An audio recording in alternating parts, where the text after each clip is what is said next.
bad. Hey everybody, my name's Coach Matt, and I want to take just a minute or two and go over the various data points that we get when you use TopTracer, and in particular the warm-up mode. So the first one's going to be total distance, and that's going to be the carry plus roll of any shot that you hit.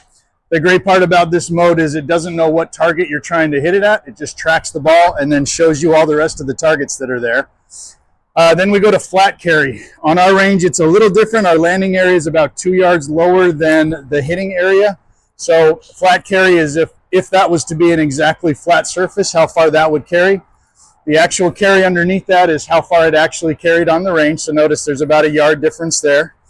And another one that's really important is your ball speed. So in particular, when we're looking at drivers, obviously we're trying to hit it as far as we can. Then our distances kind of have to do with the ball speed and then our launch angle. So I just hit a sand wedge right there. My launch angle was 41 degrees.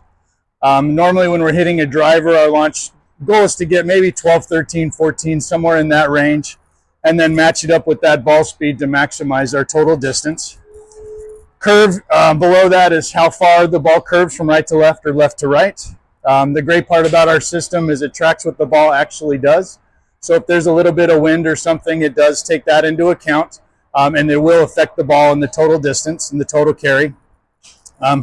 Apex below that is how high the ball goes. Some players like to see a consistent height out of a lot of their shots. Normally on the tour, kind of averages about 100 feet for a lot of different clubs. Your landing angle, that has to do with, in particular with a driver, but how far the ball's going to roll out after it hits the ground. So our landing area, obviously with the sand wedge, is coming in a lot steeper. With the driver, we went that lower so that we can get some roll after the ball hits the ground. Below that, hang time, so basically how long the ball's in the air. And then underneath that, it's going to give you how far you are away from the closest target. So I was 89 feet away from the closest target that I hit there. So those are the main data points that you get in your warm-up mode, and then the rest of the modes really just take that same information and use it in different ways. So come out and try out our TopTracer system, and if you have any questions, grab one of us and we'll help you out. Thanks.